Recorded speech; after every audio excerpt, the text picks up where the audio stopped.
Hello hi नमस्ते सभी को। अगर आप सितंबर 2026 के सीटेट एग्ज़ाम की प्रिपरेशन कर रहे हैं और डर लग रहा है तो ये वीडियो आप प्लीज़ मिस मत करना, because I am going to share my journey with you today. I have cleared CTET 3 times. You can see my score cards, my marksheet on your screen. So let's start. सबसे पहले आपको syllabus और marking scheme का पता होना चाहिए। As mention on your screen कि 5 subject होते हैं: CDP, language 1, language 2, maths and EVS। हर एक सब्जेक्ट 30 मार्क्स ऑफ ईच होता है। 15 मार्क्स की पेडागोजी और 15 मार्क्स का कंटेंट हर एक सब्जेक्ट में। ओके। सेकेंडली, जो लैंग्वेज 1 है और लैंग्वेज 2 का सिलेक्शन करना आपको आना चाहिए। प्रिपरेशन की तरफ देखो, 2 चीज़ें होती हैं सीटेट में। एक होता है कंटेंट। कंटेंट मतलब फैक्चुअल क्वेश्चंस टाइप, लाइक पियाजे की कॉग्निटिव डेवलपमेंट की कितनी स्टेजेस हैं, या फिर वो जो स्टेजेस हैं उनमें प्री ऑपरेशनल का आपसे एज पूछ लिया जाएगी, किस एज के बच्चे प्री ऑपरेशनल स्टेज में आते हैं। दूसरी चीज़ होती है pedagogy. Pedagogy means how to teach the child. ठीक है।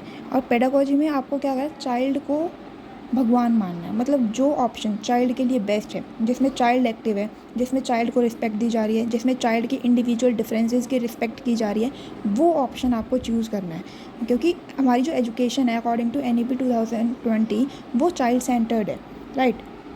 फॉर एग्जाम्पल, कंटेंट में हम बोलेंगे 2+2=4, लेकिन पेडागोजी में क्या है कि अगर किसी बच्चे को 2+2 का आंसर देना नहीं आ रहा, देन आप उसको कैसे सिखाओगे कि 2+2 4 होता है। मतलब आप किस एग्जाम्पल से, किस एक्टिविटी से उस बच्चे को वो चीज़ समझाओगे, वो आपकी पेडागोजी है, वो टीचर को आनी चाहिए। ऐसे application based type questions, child center type जो क्वेश्चंस होते हैं वो पेडागोजी में आते हैं।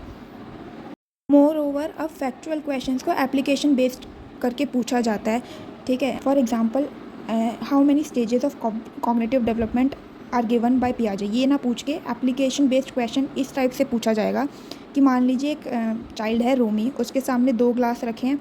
एक ग्लास कैसा है, लंबा है और पतला है, यानी कि टॉल एंड नैरो। और जो दूसरा ग्लास है वो छोटा है लेकिन चौड़ा है, यानी ब्रॉड है। लेकिन रोमी को लगता है कि जो लंबा ग्लास है उसमें ज़्यादा पानी आएगा। क्यों? क्योंकि रोमी बस एक चीज़ पे फोकस कर रहा है, वो है उसकी लेंथ। तो आपसे ये नहीं पूछा जाएगा कि पियाजे की कितनी स्टेजेस थी। ये एग्जांपल देके रोमी वाला आपसे ये पूछा जाएगा कि अकॉर्डिंग टू पियाजे रोमी पियाजे की कॉग्निटिव डेवलपमेंट की किस स्टेज पर अभी है। इसका जो आंसर होगा वो होगा pre operational stage. Pre operational क्यों होगा?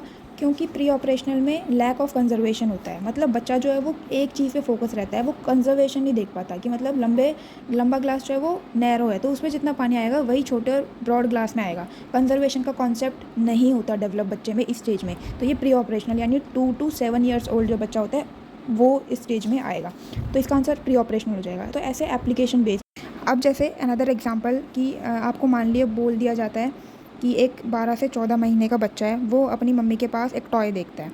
ठीक है। उसकी मम्मी उस टॉय को पिलो के नीचे या मतलब कहीं भी छिपा देती हैं। ठीक है। और बोल देती हैं कि जैसे बोल नहीं देते हैं छोटे बच्चों को कि लाइक कोई बर्ड ले गया या कोई ले गया, इस टाइप से।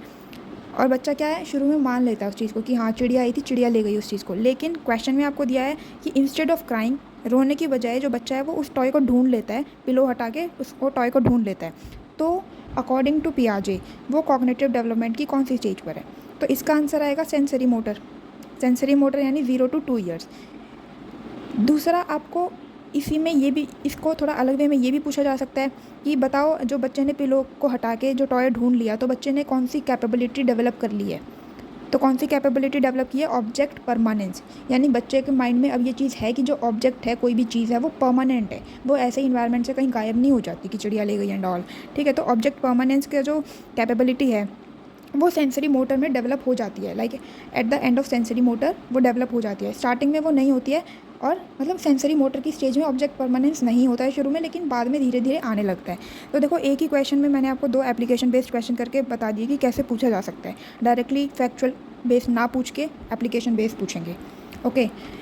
अब एक मैथ्स का example, like a child sees a samosa and considers it of triangle shaped and sees a biscuit and considers it of a rectangle shaped। यानी समोसे को देखकर बच्चा उसको ट्रायंगुलर बोलता है और एक बिस्किट को देखकर उसको रेक्टेंगुलर बोलता है अगर वो रेक्टेंगल शेप का है। ठीक है। ऐसे ही मान लो कोई और चीज़ है तो उसको देख के वो स्क्वायर बोले या सर्कुलर बोले। तो according to van Hiele's model of geometric thinking जो बच्चा है वो किस स्टेज पर है? ठीक है। तो इसका आंसर हो जाएगा वो कौन सी स्टेज पर है? 0 स्टेज पर है, लेवल 0 पर है वो।